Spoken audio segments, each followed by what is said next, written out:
last. But you're not sick. No, I just sound stuffed up, but I'm very fucking tired. Fair enough. Oh no, my mini And I would like to play some Mortal Kombat before I hit the hay, but I don't think that's gonna happen. Hit the hay.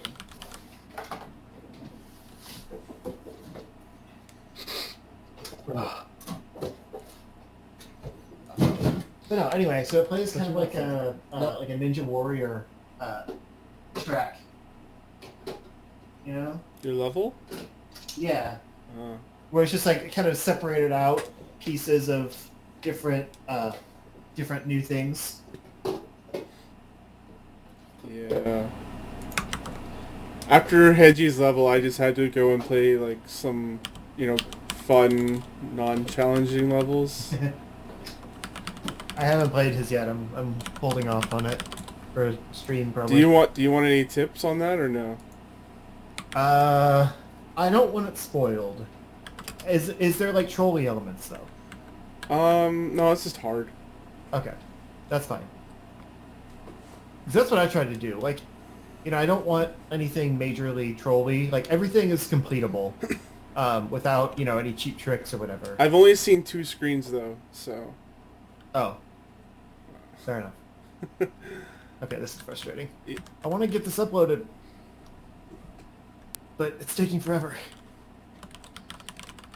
That's what my ex-wife used to say.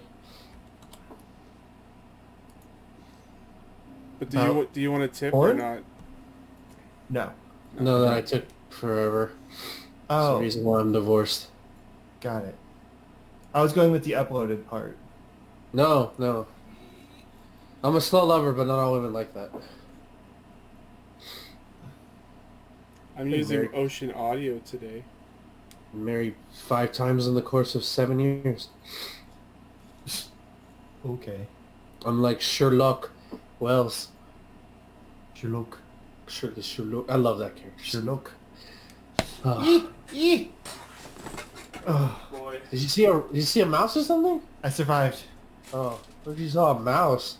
Send the text message. I survived. I survived, bitch. Are you a survivor? Yes. Okay, I can do this. Got it from here. Alright, here we go. Okay, cool. Did you get it? Yep. Congrats. On my phone.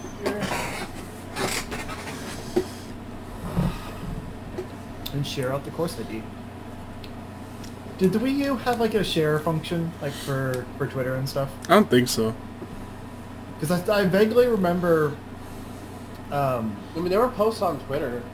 Yeah, but I thought I remembered like for the course IDs and stuff, just taking a picture of the screen and uploading that. I know some people just like typed it in like on Twitter, like this is my course ID, but I don't think there was like a proper share function. I have my Wii U plugged in. I could find out that way. Actually, no, I can't because it's probably disabled because of Miiverse. I don't know. Fuck it. Probably. I don't know how that works actually. Oh, Amiiverse. R.I.P. Never forget. R.M.E. Okay, good. I'm gonna say if someone took Zero Score before I could, I'll be mad. Oh, you haven't even made a Mii yet? Apparently not. Wow. I mean, I had a Mii, but I had to like create my maker ID or whatever it is. Yeah, well, yeah, they want it's the same thing. Oh jeez. You can edit that later. Your face.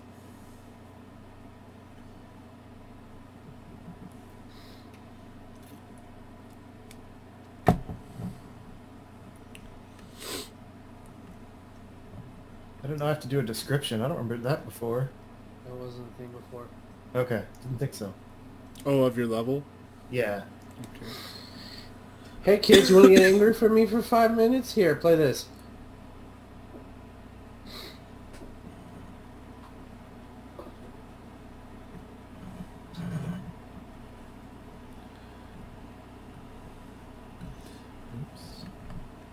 I think Hedgie's 3rd level is actually alright. He has 3 levels already? I think he's got like 4. Jeez, he's so prolific. I forgot. I can't remember if it's his 3rd or his 1st, but one of them, like the Upside Down world, is pretty good. Oh, yeah. I wanted to dabble with the Upside Down world, but it's kind of confusing to create. It is. So, like, I just wanted one little section of Upside Down world in this one, just so I could kind of play around with it, Yeah. and then I'll actually put it to work later.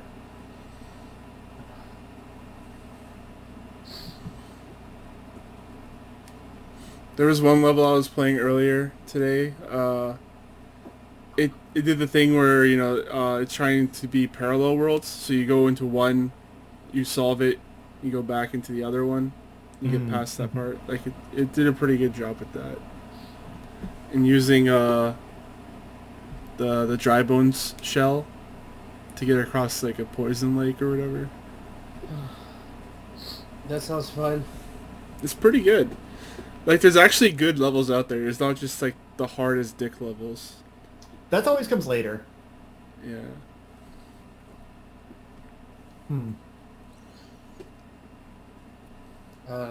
I don't remember any of the levels I created for Mario Maker besides, like, maybe one of them I did for Justin's video. That's all I really remember.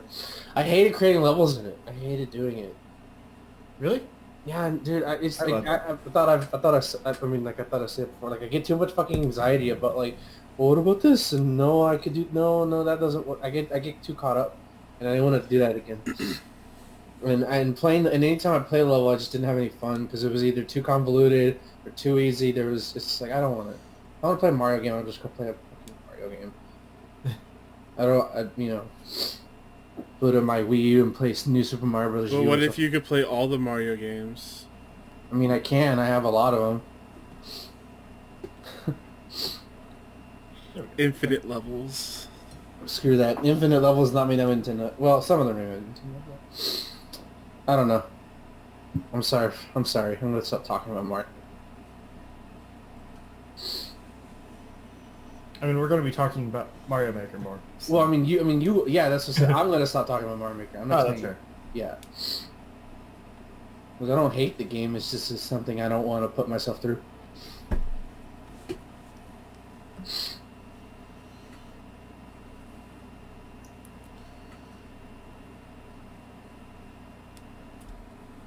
We can start whenever. I'm just getting this sent out. But I'm good to go. Alright. Hello everyone, welcome to the Try Shot Gamescast. Each and every week friends gather around and talk about video games that they've been playing. We actually played video games this week, guys. We always play video games, just not necessarily relevant video games. Today I have with me Justin. Hi! I don't know why I said that so high. Hi! You also have Ben. I'm not dying. I swear to God, I'm not dying. He's actually dying. Yeah, don't listen to his lies. Don't believe his lies. I'm gonna just apologize now if I sound like it. It happened towards the end of my shift at work, so I apologize if you hear any extra sniffles or just not coughs, just sniffles. So I'm not dead. I'm not sick. It's just like awful. That's all it is. See, I take allergy medication even when I'm not feeling my allergies, just in case. But that's a whole different discussion. So Justin, you want to start first with Mario Maker? Sure. So Mario Maker is very good so far. I brought it to work to play for a little bit, just to kind of get an idea of things. I jumped into the story mode, which I don't know if you've tried yet. I won't, it sounds weird to say that I'm not going to spoil the story of a Mario game, because there really isn't much, but it's more just because, it's so silly and charming that I just don't want to explain, what, the little, what causes everything to happen, basically. It's pretty funny. Yeah, it's really good. And it's very true to Mario Maker, it's not the usual thing. But there's some really good levels in that story mode. You can tell it was just actual Mario game developers putting their ideas to work in this engine. It's kind of cool to think that you had the same engine they had, and you can possibly create better levels than the actual developers did. But everything in this game was built using that engine, and that's pretty cool. It's not like they got to cheat and make fancy things that we can't make. So it's a good way to kind of get ideas and stuff. There was one really cool one early on that like plays around with the upside down idea, where it's just like they kind of copied and pasted the same level, but you do it upside down in one part, and then you do it right side up in the other part, and you have to kind of like toggle between the flipped versions to get through the next area. Because you'd be like, okay, I can't go across here. I guess I have to go on the ceiling, and then you'll go into a pipe and get on the ceiling, and you'll go across to the next part, and you'll have to flip it back. And it kind of reminds me of like the gravity switching mechanics in Mario Galaxy that I really liked. So I really am excited to play around with those a little bit more. Are you recording your audio, by the way? I didn't ask you. Yes. Okay, good. I'm a professional. I need to confirm with everybody, okay? Alright, go ahead. I lost my mojo.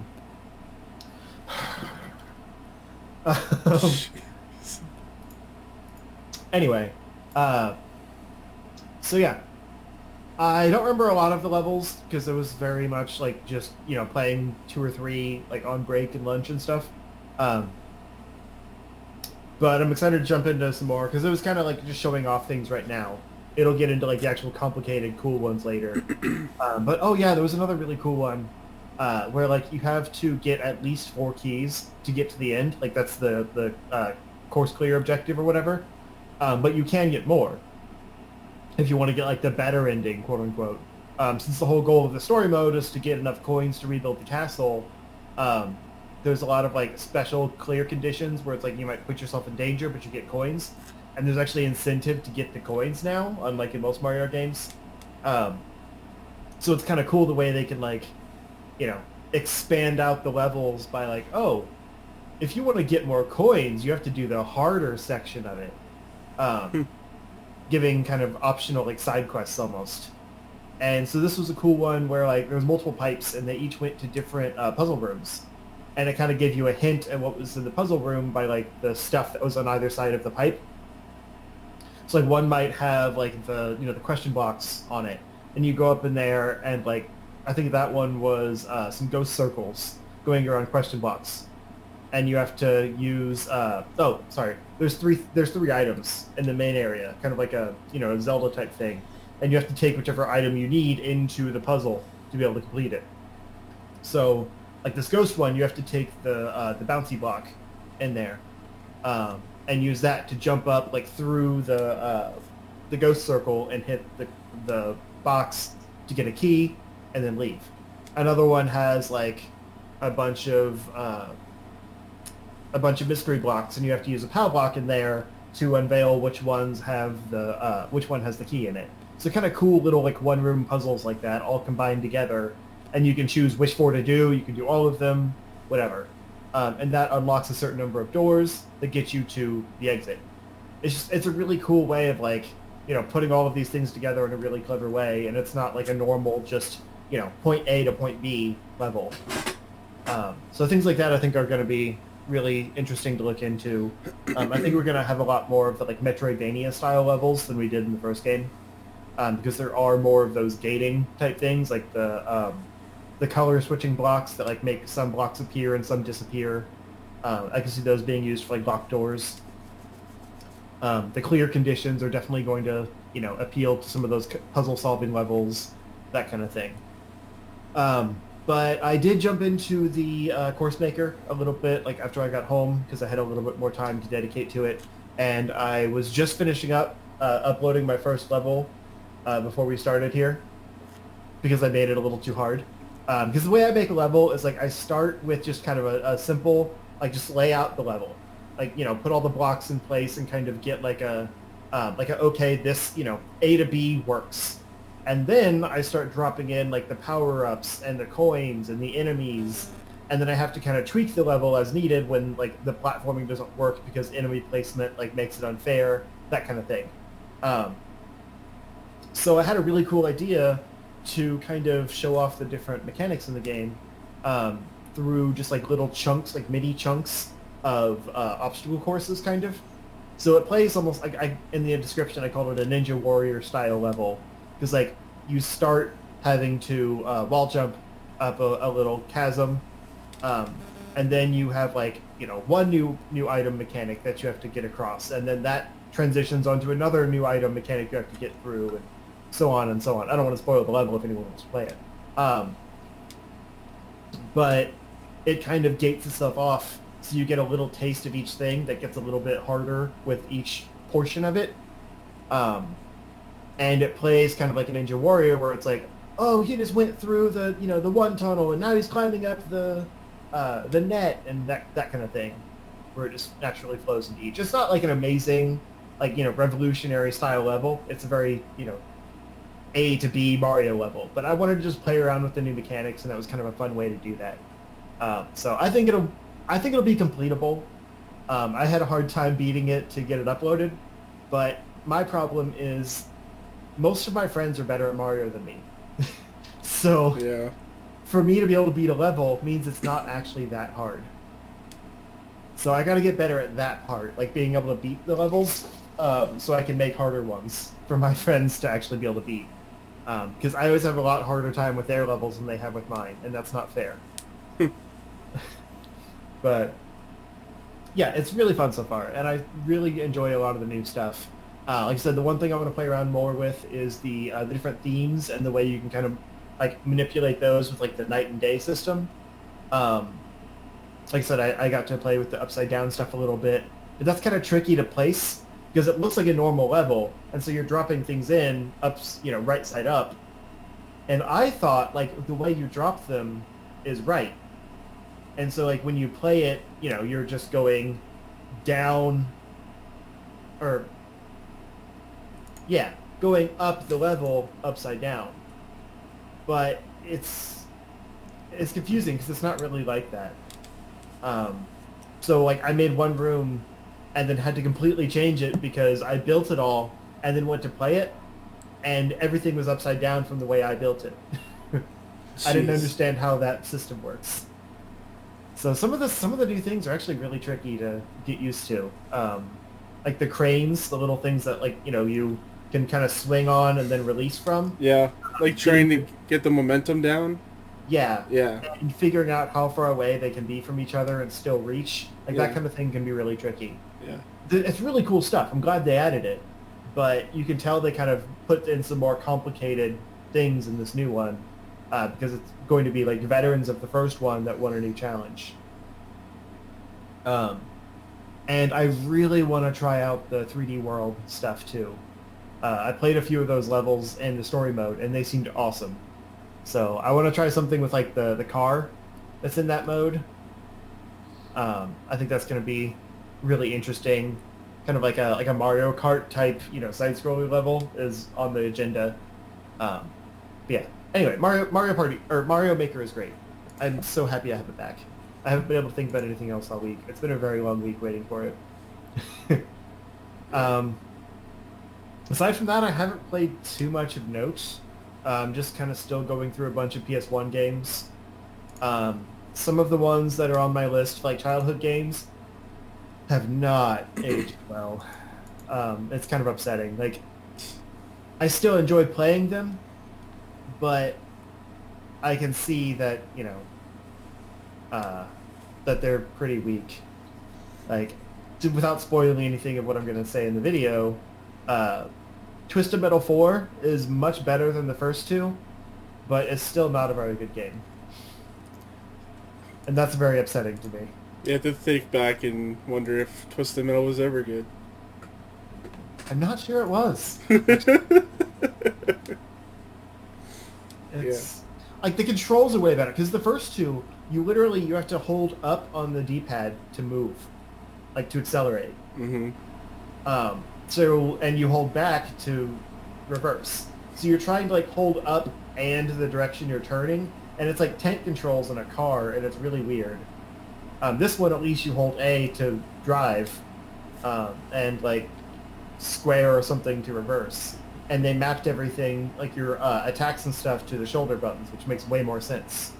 But it's still, like, the actual controlling of the vehicles is still not good. It like if someone small gets the drop on you, you just spend your whole time like spinning around in a circle trying to find them. Because there's no like lock-on system or anything like that. So, and your guns pretty much exclusively shoot forward. Sometimes they lob at different arcs, so you don't actually know where it's going to land because you have no kind of reticle or anything. Mm-hmm. So you're just shooting forward, like while spinning in a circle, hoping you hit someone half the time. And the computer are magically like way better than you. Yep. So it's very tricky, but it is noticeably better than any of the ones before it. Also, Chrono Cross is still amazing. I played that for about 2 hours. It's very slow is the problem, like when you're trying to record it. Because you can play for like an hour and a half and not get through like one area, which doesn't give you a lot of content to actually work with when, you know, you're trying to get like maybe an hour recording or so of like variety of stuff. So I might have to like dip into YouTube and, you know, pull a few later game things from some of those like, you know, no commentary, like long play type channels that do that just for the case of like archival to get a little more variety. But I really tried to get it all myself. I just didn't make a lot of progress. But I just want to keep playing it. That's the problem. But then I don't want like hours and hours of recording for it when I'm probably going to use like 2 minutes. I think that's pretty much it, actually. I didn't stream this week, so I was too excited for Mario Maker. So, nothing to report there. We beat Borderlands. That's exciting. Oh yeah, we did. Yeah, right? Very anticlimactic. I honestly am not sure I even want to do the DLC. Like, I kind of just want to move on to 2 because it's way better. I want to play some of the zombie DLC. I just want to play a little bit of that. That's fine. I'm curious about it. I just feel like it's not going to add anything to the game. And the story in Borderlands 2 is better, so I'm kind of curious about that. So I played about halfway through it, but I've never beaten it either. How about... yeah, it was satisfying to beat the game, at least. What did you think about the final boss? The final boss was actually pretty cool. Like, I guess that was a point of contention before. Like, in the old version.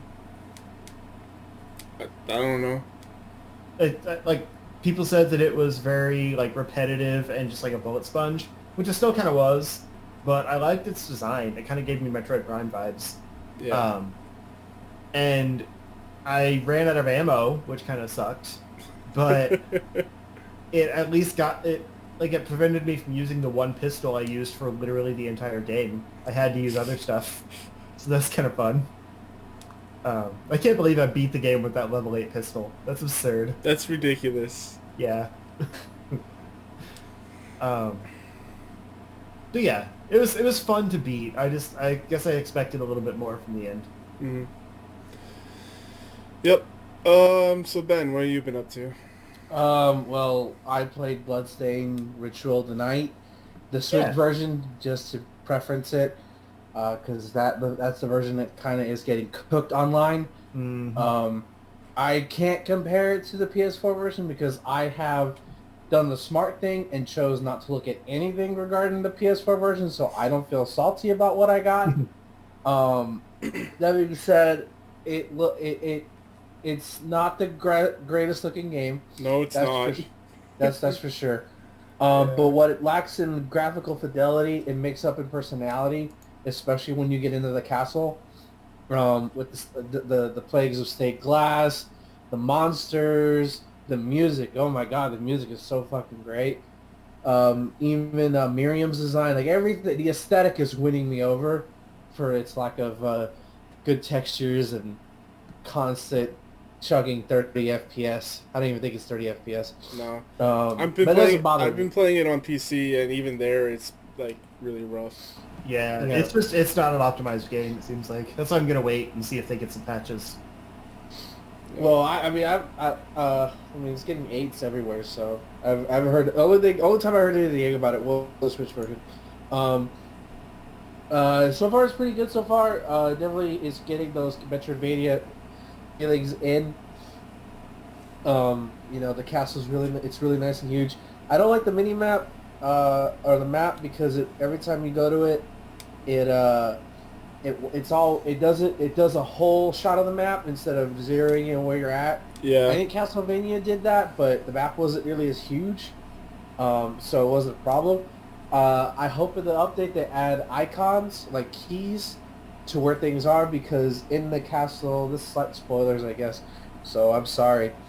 In the castle, there's a place where you can go to the library, we can check out books that can augment certain things, but if you haven't played in like a week, you're probably going to forget. You can mark your map by pressing the plus button, and if you remember it, great, but you probably won't. There's also a Sweeney Todd reference. Yes, I'm not even kidding. There's like a maniacal barber enemy that Demon Barber of Leech Street.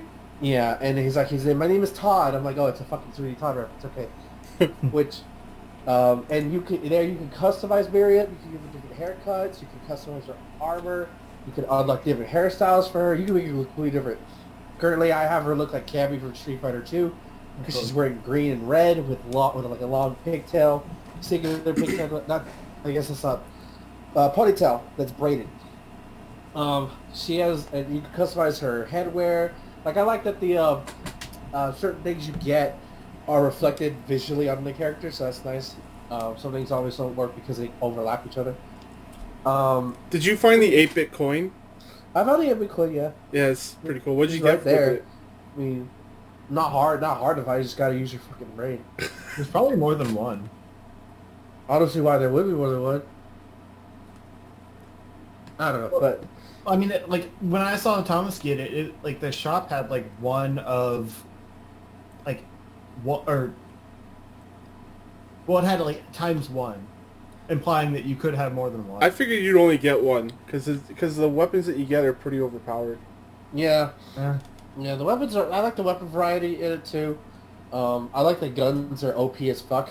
Like they do the most damage, but you gotta have ammunition for it. Yeah.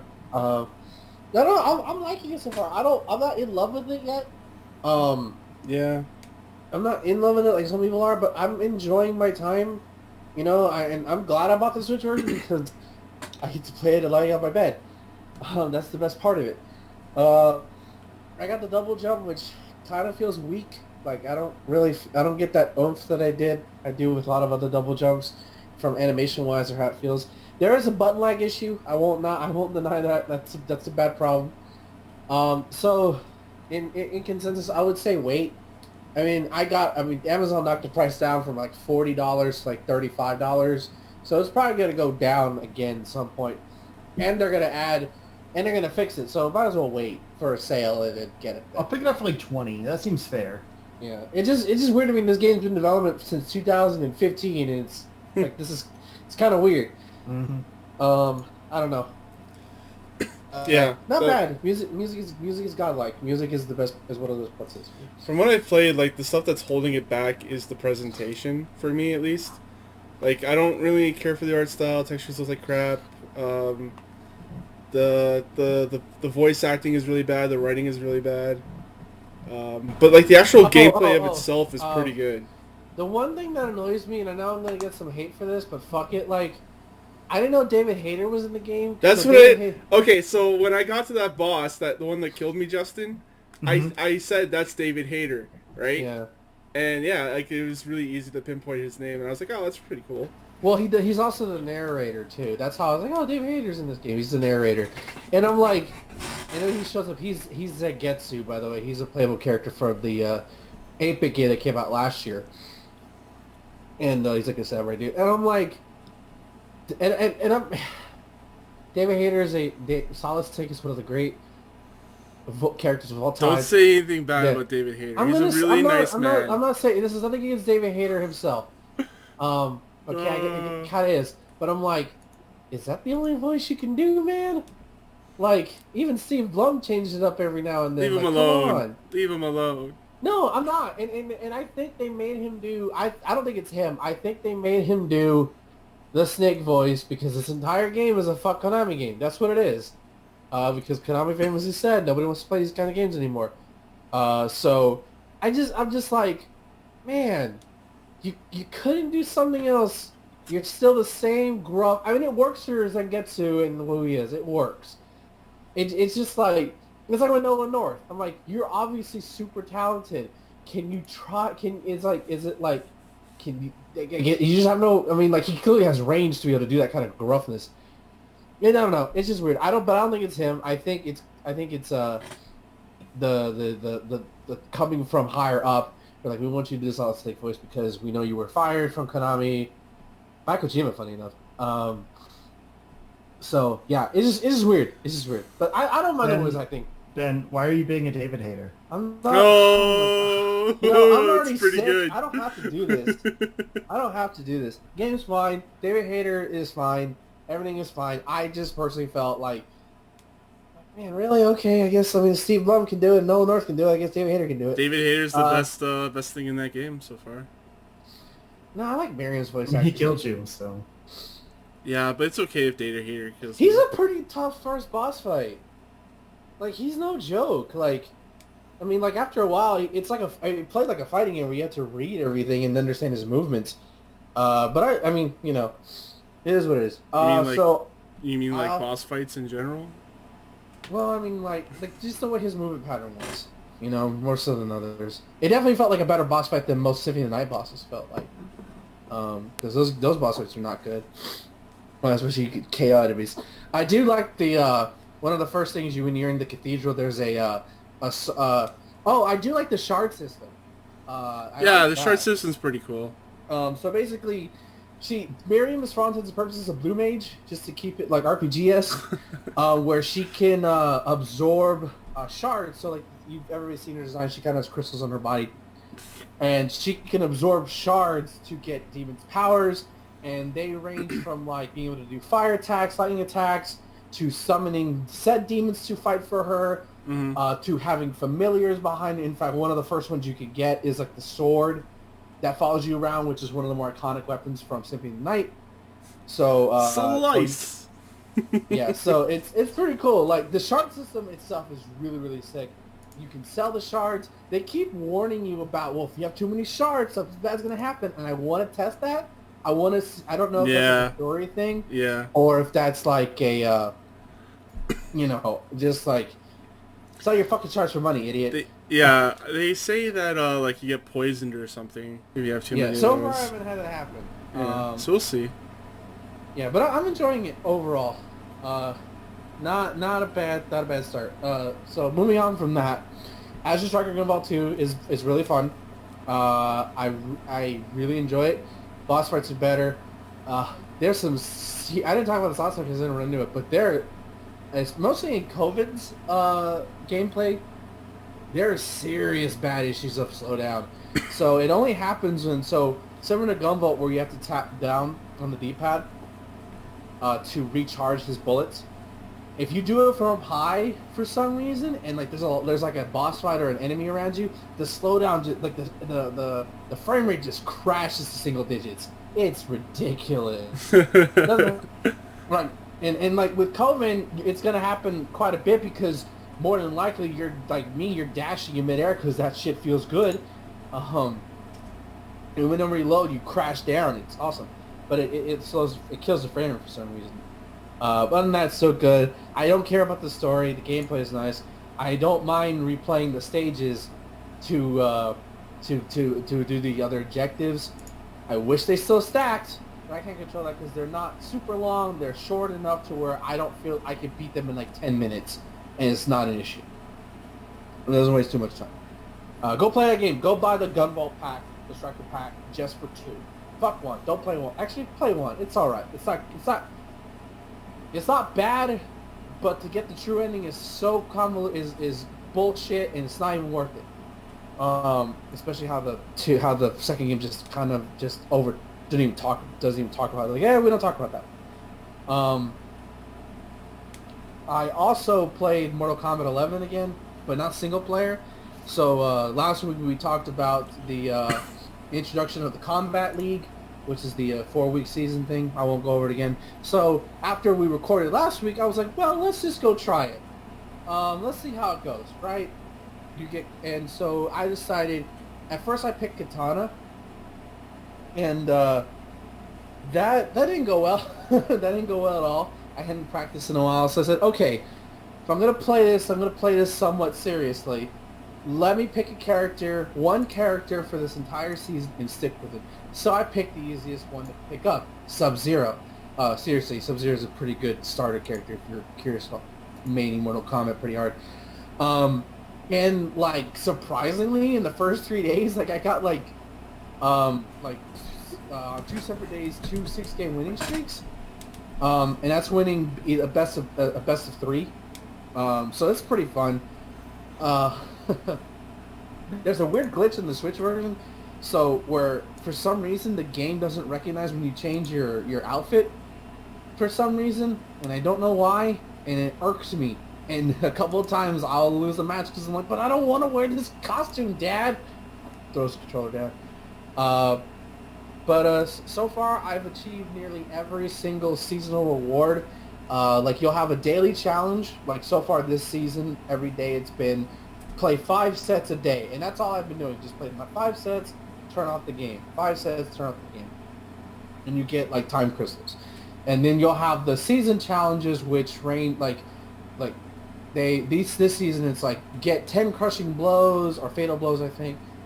Spill this much amount of blood, yada yada yada. And I've done all of them. The only one I haven't done is play the sets per day. And I have to do 3 more days of that, and there's like 18 days left in the season. So I'm gonna get that, and you get this cool sick ass red and black scorpion skin. So I'm doing it. So I'm having a good time with it, and I think going forward, whenever they do a season 2, I hope it's not every month. I really hope it's not every month. I hope they like do every other month. That's it. Like let everybody cool down, pick a main practice or whatever, and come back with a whole new season. But I think what I'm gonna do is I'm gonna pick one character that I like to play, because I'm not gonna play Baraka because fuck that noise. Even though he's really good, I just don't want to play that character. And then just stick with him. I'm thinking next season I might play Jade, because she's not hard to use, but she has a lot of good things that benefit her, and I like to win. So I'm going to pick the good character. Either that or Scorpion. By the way, plus Jade is great. Yeah, Jade's alright in the game. She's not fun, but she's alright. She has good buttons. By the way, yeah, she does. There's no better feeling than when... Because, by the way, you're going to run into a lot of Scorpions. There's no better feeling when you find a Scorpion who's teleport happy, and you block that shit every single time, and you punish that shit every single time. It is so satisfying. Like, get fucked, assholes. No rage quits. I've gotten my ass kicked at least 3 times. I think I've hit the, I'm in the, so there's 3 different levels, 9 total ranks, 3 different levels. If that makes sense. And I'm at the top tier of that first sort of section. And I've hit the wall of my skill level, where like now I'm getting into like the, I think they're called master rank. And I fought an Aaron Black, and whoo boy, oh my god, I don't know how you fucking deal with that shit. Because he can mix you up with high lows, he has his command grabs, and his fucking gun bullshit that can, you don't know when it's gonna stop, when's it my turn, okay, I'm gonna press the button, oh, it's crushing blow time, oh boy, that's fun. Yeah, I think I've hit that skill level. Also Johnny Cage. There's a lot of good Johnny Cages out there, and he has a lot of good ways to mix you the hell up. And me, I'm just trying to sweep you and throw you, and using my basic ass techniques to try to win, and it's gotten me far. Again, the good thing is that it does the best thing at ranked, where, like, I don't know if you're constantly ranking up, but you know you're not heavily demoted for losing a set. You know, and I think knowing that even though you lost and you're still progressing with it, that's a good way to keep people invested. So, I'm probably gonna try to play more after this, depending on how much time we have. But probably won't actually though. And last game I played was Yakuza 0. I played that on Monday. Kiryu's the best male protagonist in video games, and that's not even a fucking opinion, that's a fucking fact. Just because, like, of how much of a good character he is, and just a good person. And, because he's not like a lot of characters in these games, they're like player surrogates where you put yourself in a situation. That's not the case with Kiryu. Kiryu is his own person, and you're just having to watch through his actions. And I discovered that I mean, obviously, of course, in the game, you help people, you talk to people, and he's just like that dude who's like always listening. He may not be he may be awkward at points and naive at points, but like that's part of his charm. And so I beat a certain chapter, and then the next, and basically the Yakuza were like, okay, he didn't deliver this specific person. I'm not saying for spoiler reasons. So tomorrow, we hunting for him. So you go back to the town, and literally becomes the Streets of Rage, Streets of Rage actually is Sega, where you have to go from, you're going, like, trying to hide from the Yakuza people, and eventually they find you, and you basically have to beat them within a time limit, and it becomes like just an awesome-ass beat-em-up, until you have to go into the sewers, and you have a rematch with one of the Yakuza lieutenants you fought earlier, and it's super cool how it's so cool. Like, yeah, and I'm like, how did you get a bike down here? But then, like, how I knew Kiryu was the best protagonist ever is, like, he has the opportunity to kill this guy who could come back and wreck his life forever, and he doesn't, because he knows he's just not cut out for it. Then he has, like, this game is well written, especially for its translation. It's well written. Yeah, the translation's really good. But the thing that made me love it, and nobody told me Yakuza 0 was gonna have fucking feels. Nobody told me this. So I didn't want to spoil anything for you. Yeah, I know, but like nobody talks about that. Everybody just talks about how Majin was awesome, and here I am I just want Kiryu to be good. I just want him to be okay. So Kiryu escapes, thanks to help his friend Kimishi, and they go out of town. They try to get out of Dodge to get. Oh yeah, this part, yeah. Yeah, so and then they stop in the middle of nowhere, and my heart sinks. I'm like, oh no, he's gonna kill him, and Kimishi puts a gun to the back of Kiryu's head, and basically Kiryu, he's like, and this is like truth, because Kimishi's like, I have to do this because I know what they're gonna do to you. They're gonna, basically, he says they're gonna torture you. Yeah, like rip out your fingernails and like I can't see my brother go through that, and I started to cry. I'm like, shit, like, and Kiryu, in all his like braveness, he goes, do it. Do it, and not even like a big balls, I'm kind of like, because he knows like he's trying to protect them, so, and then like Kimishi just can't do it, and he's like, and he says like a heartfelt thing that only people who are in like that close a friendship can understand. And it's like, I can't do it, I can't live without you, I'm nothing, in like that in the most platonic way, and it's just like, fuck, it's like, god damn, and then Kiryu basically says, for them, like, okay, going forward, I can't be seen with you because I need you to be protected, and it's just like, fuck, and it led me to believe that Kiryu's the best protagonist because he's not an asshole. He can be if he wants to be. He's mostly not, but like he just wants to do good. Like he just has an innate goodness about him that a lot of, not all, but a lot of male protagonists just don't have, or they're super violent, or there's something's wrong with them, right? Yeah, and it doesn't feel fake. It feels like really genuine.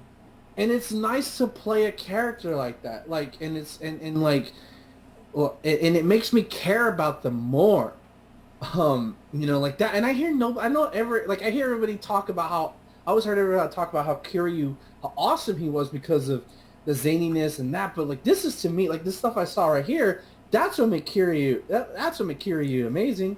What makes him amazing. They attract you with the zaniness and over the top stuff, but then they keep you there with the feels. Yeah. Like, and I'm sure, and I'm not, and I don't mean to disparage Majima. Majima hasn't hit that for me yet, but like I just want Kiryu to be okay. I just want him to come out of this okay. And obviously, there's like 6 other fucking sequels, so of course he comes out okay.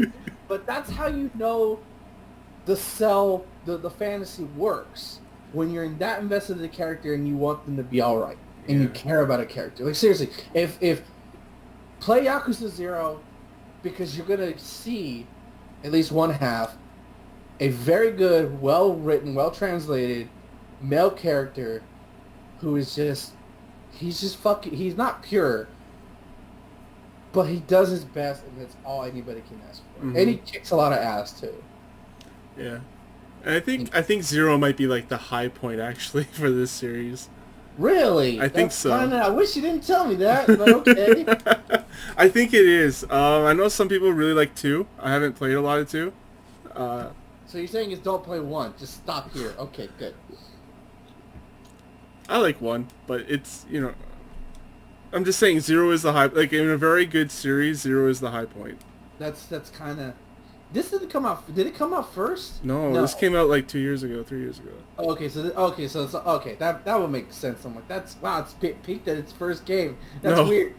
Okay. I haven't finished 6, but 6 is also really great because it accumulates all of those years to one endpoint, and apparently they gave like a really good send off to Kiryu in it. So that's nice. By the way, Sega, if you fucking do a Virtua Fighter 6, Kiryu, you better be in the fucking game.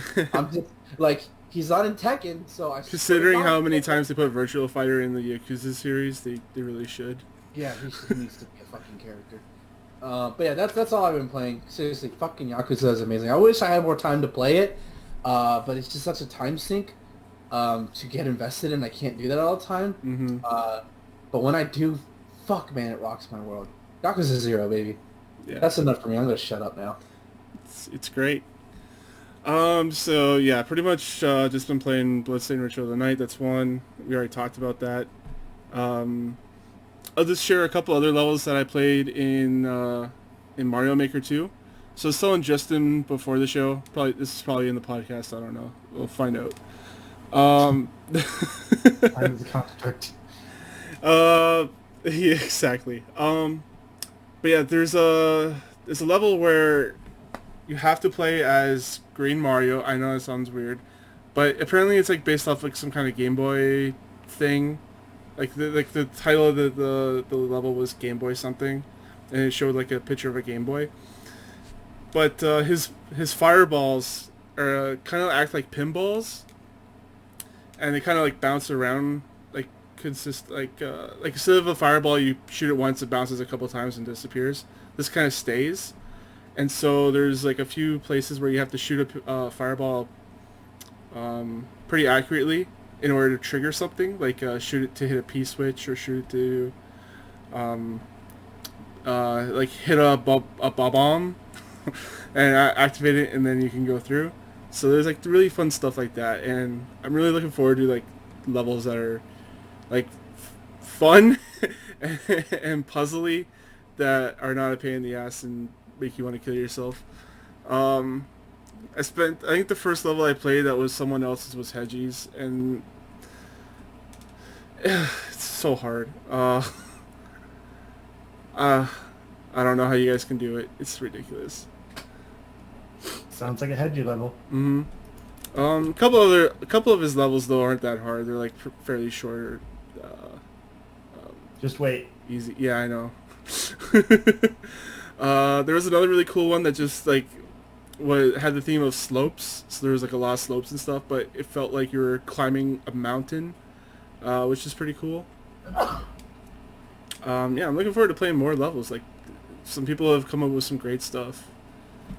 Like my. Check it out.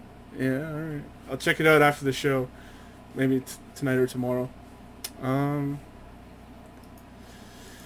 Yeah, over the weekend I played Iron Banner, got all the armor for that. My guy looks super badass now, so I'm really happy about that in Destiny 2. So that's pretty much it, just those 3 things. And so let's move on into the news. Speaking of Yakuza, Yakuza's 6 actors suspended from talent agency due to organized crime link. Actor and comedian Hiroyuki Miyasako, who plays a supporting character in Yakuza 6 Song of Life, has been suspended by his talent agency due to an alleged link to organized crime. As reported by the Japan Times, Miyasako, who plays Tsuyoshi Nagumo in Yakuza 6 Song of Life, reportedly attended a party 5 years ago along with other comedians that was hosted by an organized crime group. Comedians provided entertainment for party guests and were paid for their efforts.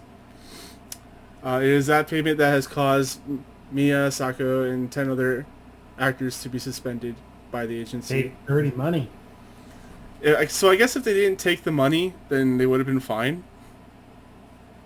I guess it is that idea that like they were paid by members of a crime syndicate. Like it doesn't matter what it was for, or if they knew that that's what it was. It's still they took money from potentially dirty money from people that are bad. Which isn't that fair because it says they didn't know, but it's Japan, so. Yep, that's their thing. That's what they do. But when I posted this news story, I put it on Discord that the Yakuza is real, and you were like, well, yeah, you know Yakuza is a thing, right? I'm like, no, like the game, like the absurdity of that Yakuza game world is real. Right. Yeah. Like all of these actors that work on the games like are getting arrested or removed from other. It's like the fact that they're in Yakuza games is making them evil. Yeah. It's turning them into Yakuza members. Yeah, that's. And I said back, I wouldn't be surprised if the Yakuza were like trying to get this game to have them recruit people, because they were having a numbers problem a few years ago. People don't want to be Yakuza gang members anymore. They want to be. Right. They just want to play the games. Yeah. They want to be Yakuza game members. Speaking of playing games, Stadia head devs, publishers, and players aren't ready for a subscription-only platform. Duh. So, I really don't see the point in Stadia anymore because you have to buy the game now instead of just paying a subscription service. And they're not even going to be discounted. And then, they're not even going to be discounted. And they're going to be laggy. Yeah. We don't know yet. They're going to be laggy. I'm just saying, we don't know yet. We have to see I practice. feel like even Stadia isn't ready for Stadia. Like the fact that we know so little about it, and they're talking about like a beta like later this year, it like just no. Yeah, I just don't see another company coming in and trying to wedge in between all the three big threes.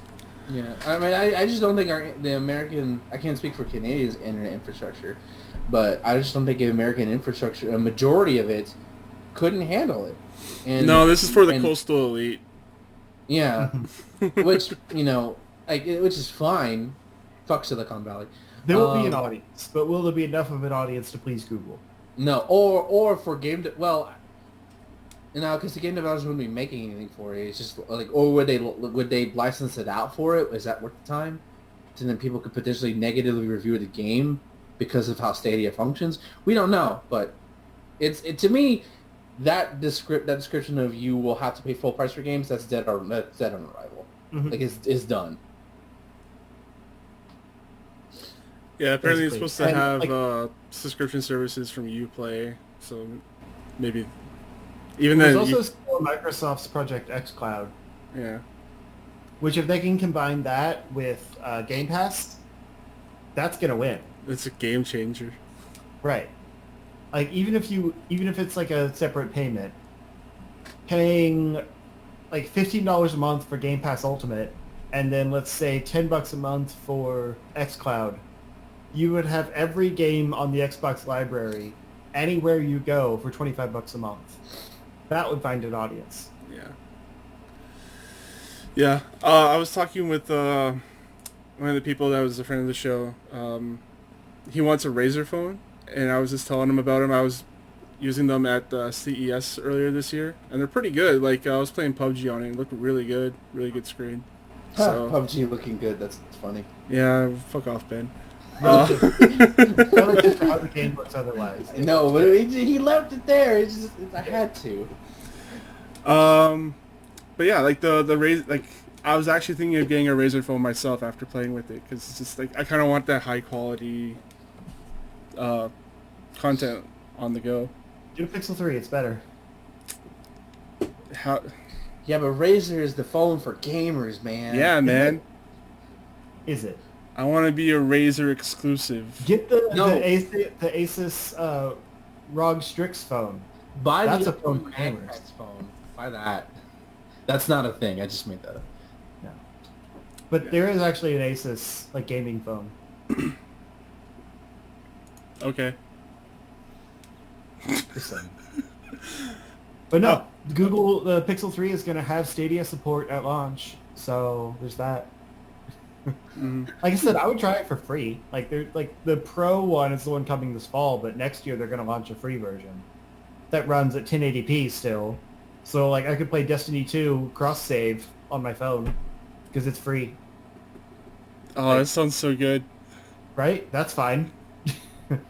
I'll try a free streaming service with a free game on my phone, which is also free. That sounds so good. Okay. I don't have anything other to say other than I think Stadia is gonna last maybe a year. Probably. Yeah, that seems fair. I give it 6 months until they start reassessing, quote unquote. Like 6 months after the actual launch, not the beta launch. Yeah. So like halfway through 2020. Yeah. And then by a year it'll be dead. Yeah. Just like Google Waze. Waze is still a thing. No, it's not.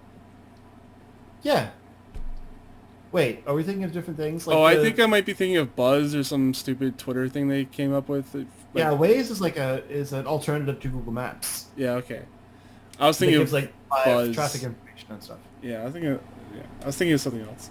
Yeah, at work we've actually started pairing with it, like for traffic incidents, and it ties to like the travel information map and stuff. It's really cool. Cool.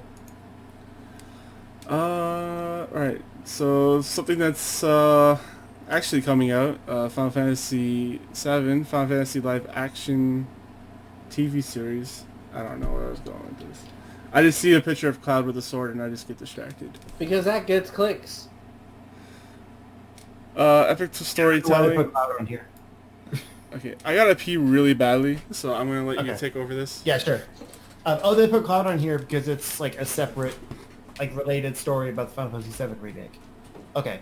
Anyway, so Square Enix is working on developing a live-action adaptation of Final Fantasy XIV, which seems like a weird pick, but you know, whatever. I guess the idea is they can have like multiple seasons of something. 'Cause it's MMO, so they'll never run out of story. But then again, a live-action adaptation of Final Fantasy is weird anyway. So, you know, there's that. Yeah. Anyway, the TV series will be set in Eorzea, however you say that, the same setting as the 14th main installment of the video game series. The show will feature many elements that characters are long familiar with, including chocobos and the live-action debut of Sid. Final Fantasy XIV and Eorzea are the perfect gateway into Final Fantasy for longtime fans and newcomers alike, said Sony Pictures Television co-president Chris Parnell. Like the SNL guy?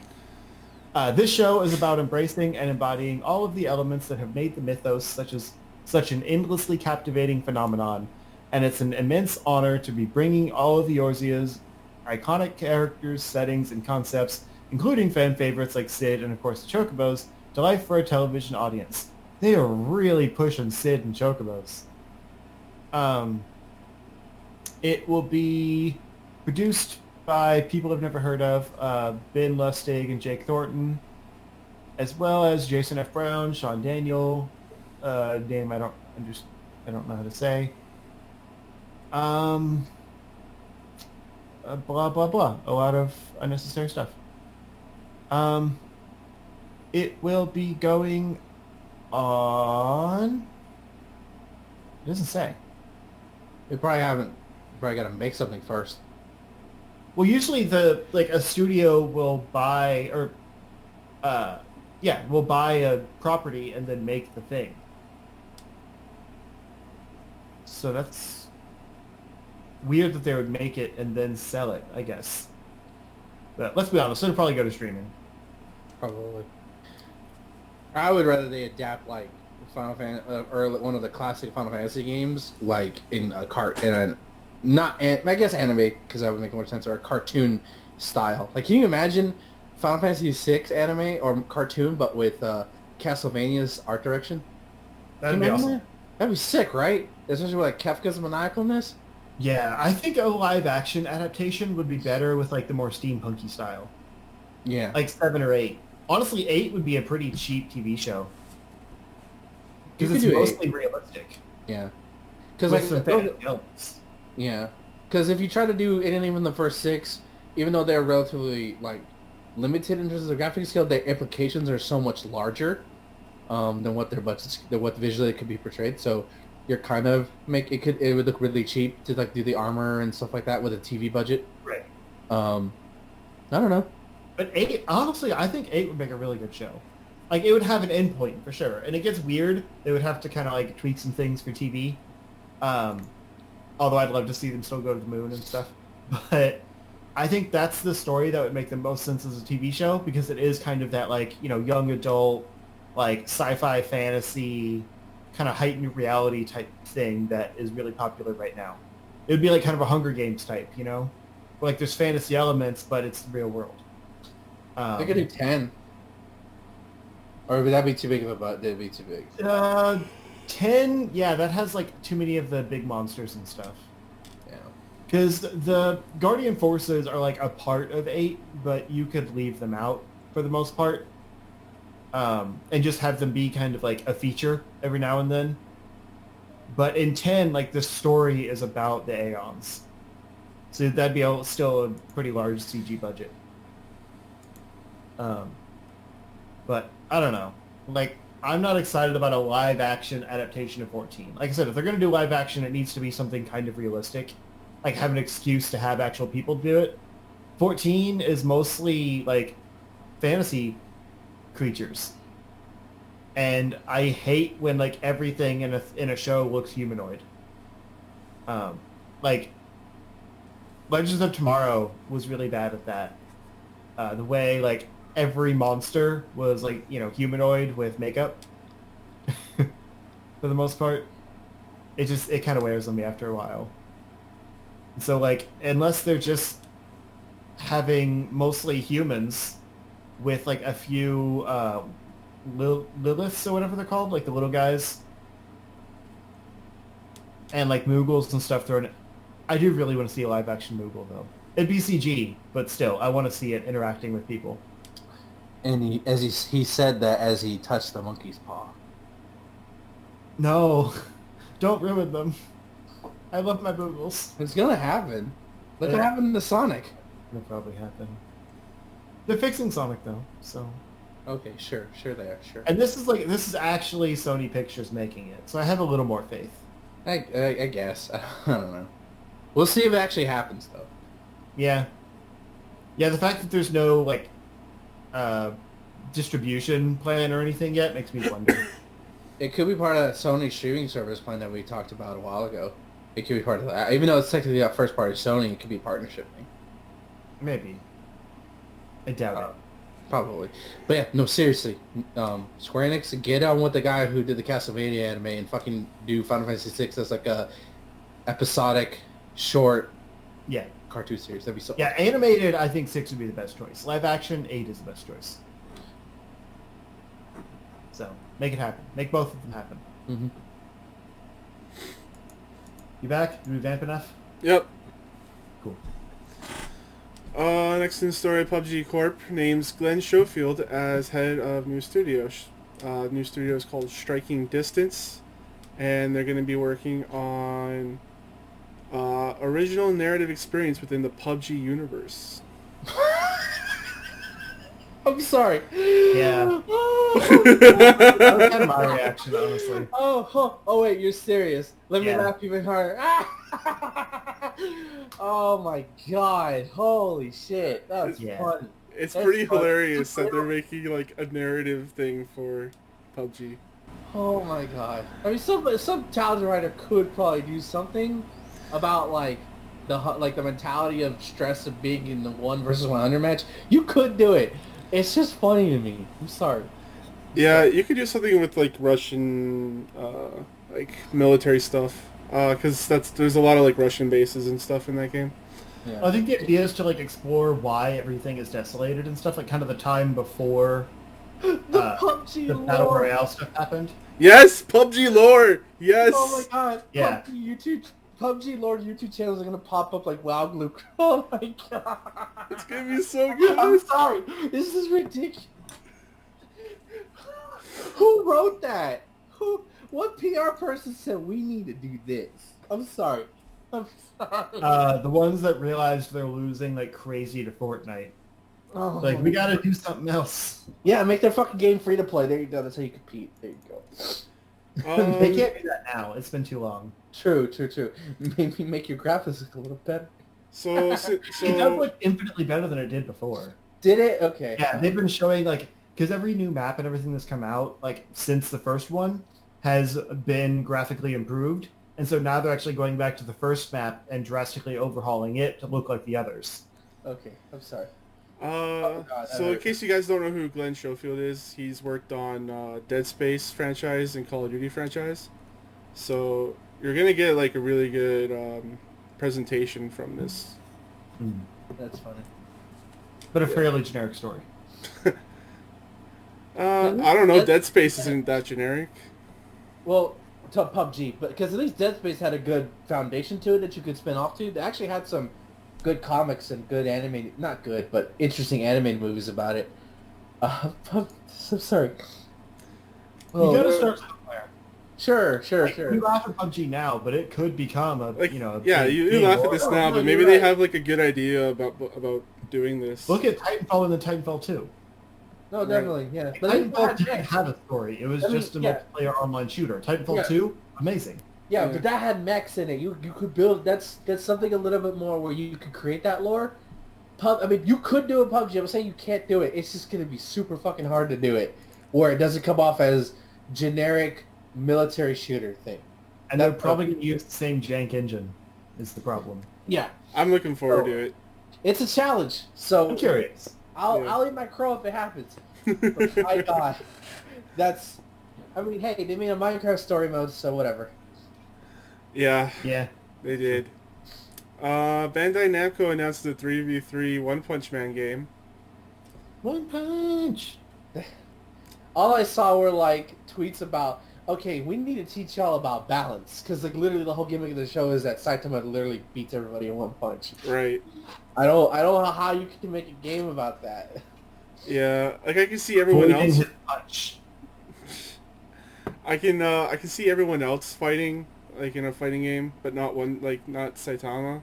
Yeah, but that's the point of playing. That's like, even in the video, he just no-sells everything, so... Yeah. I don't, like, it's a weird choice to make it a video game because of that. Yeah.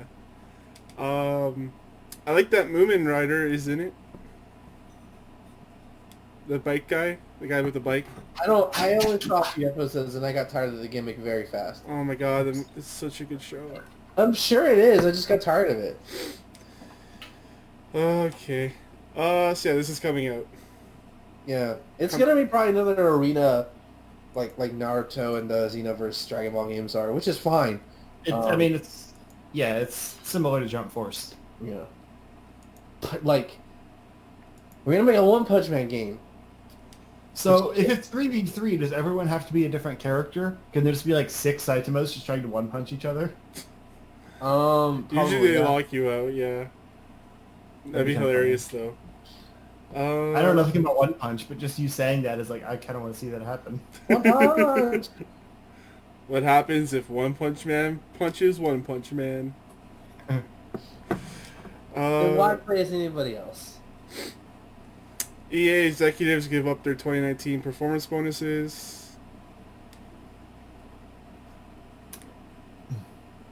Here's the thing.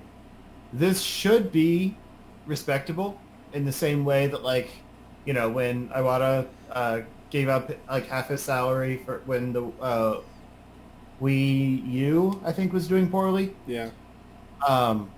It's not. The issue is in the details. I was reading about this on Reddit. This doesn't actually state the details. It just links to the actual summary, which I'm not going to read, so I don't remember exactly what it was. But basically, they are they're entitled to a performance-based bonus that makes up like the rest of their salary, or something like that. But if they don't meet certain performance metrics, they have that bonus taken away from them and put towards like the difference in sales. So what they did was they gave up the bonuses to get good PR before they could be taken away from them. Wow. So they were never going to get them. Oh boy. That's where it fell apart.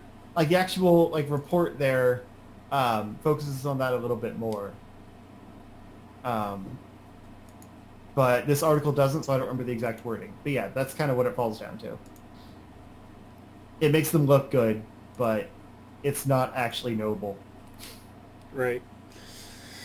I wanted to respect this. I really did. Yeah. Because I'm not bitter towards EA. And their salaries are probably still gigantic too. Oh yeah. So. Yeah, it's not like they gave up part of their salaries. Right. They chose to not receive the bonuses they weren't going to get anyway. Right. Oh, it's so scummy. Ugh. Yeah. And so for the last news story of the day, we'll talk about Ape Escape. Maybe a new Ape Escape. Yep. I've never actually played Ape Escape, fun fact. It's alright. I know it's like a big title. And Yeah. I thought about adding that to my list, like of the PS1 games to try, but it needs the analog sticks, right? Like Yeah. it's the first game that actually used analog stick. Yeah. Correct. And for some reason, like I can use third-party controllers on the PlayStation Classic, but they work kind of funky. Like the controller mapping isn't quite right on them. I think I talked about that last week. So I just didn't bother getting any games that require the analog stick. Mm-hmm. But a new Ape Escape could be cool. I don't really even know what it is. Do either of you? I mean, you catch monkeys. It's pretty much that. Like, you just walk around with a net and you catch monkeys in a net. It could be a good like budget, $20 title. I don't. It'd probably be a remaster of at least the first game, Yeah. and then they'd put it for $40. I mean, I don't. I think 40's too steep because like you could do that with Crash and Spyro because at least those are very remembered. Ape Escape is more cultish, so you probably couldn't sell it. I mean, they're gonna try to do that with Medieval. Yeah, Exactly. But I don't think you could do the same thing with Ape Escape. I don't think the audience is that big enough to like. I want to play a new Ape Escape in 2019. We'll see. I could be wrong. So, yeah, I don't think anyone's interested in. But this news story is so... It's just reporting on, like, a Twitter account. Yeah, there's not much. Yeah. A new Twitter account by the name of Piposaru20th tweeted out an image with an Ape Escape ape. And it says, 20 years since... when you translate the caption, it says, 20 years since then, I've been running around, but I wonder if there's anyone chasing me anymore. So, there you go. That's all you have to get off. But what's interesting, the only reason this is noteworthy is because this account just popped up recently. Yeah. And it's one of only 147 accounts that the Sony Interactive Japan verified account follows. Oh. Viral marketing. So it's probably this is an account that popped up for Ape Escape. And Sony Interactive, owns Ape Escape as an IP. So yeah, there's something there for sure. Yeah, for sure. I mean, yeah, just don't charge 40. Charge 20 for the first game. I know there's 3 of them. I think there's 3 of them. If they put all 3 together, maybe they could charge 40. But like you said, it's not Crash and Spyro, and those were... Yeah. Well, no, those were 50, I think. No, those are 40. I mean, I paid 40 for Crash, so... On Switch or at launch? Switch? I think it went down. I'm after pretty launch. sure they're I think I 40. paid 50 for Spyro. Maybe, I don't know. But like, I don't think you can do the same thing with Ape Escape. We'll see. We shall see. So I Justin... do enjoy that the photo of this tweet says translated from Japanese by Microsoft. But it's a Sony property. Yeah. Little things. So Justin, where can people find you? You can find me if you look up Zero Score on Twitter or YouTube or Twitch. I was able to get my Twitch name changed from Zero Score Gaming to just Zero Score. Yeah. So now it is the same everywhere, except for that stupid friggin' underscore and my Twitter name. And But then, starting next Thursday, I'm going to be streaming some Mario Maker 2. I'm probably going to do a few extra streams next week because, like, I've got this weekend. I might have some time. Next week is a 4-day weekend because of the holiday. So I'm going to try to get some extra stuff in there. But I also want to film some of those, the PS1 video stuff I was talking about. So we'll see what I have time for. But yeah, I want to get in as much Mario Maker time as I can. Ben. Twitter.com/MarvelSiggy, where you can follow me for all sorts of good anime titty art and yelling at racist assholes. There you go. And you can follow me, your host Thomas, on Twitter, CSG Thomas. Also follow me on Twitch, Kane Play Stuff. And you can check us out here at tryshot.com for audio, video, and written content. Check us out on Spotify or any other podcast network. We'll be there. And until then, guys, enjoy your games. Oh god, I can turn my fan on. Jesus Christ. I have mine on. Mine is right next to my computer and it's too I loud. had my AC That's fair. on the whole time. I keep mine like over here on the opposite side of the mic, so it picks up.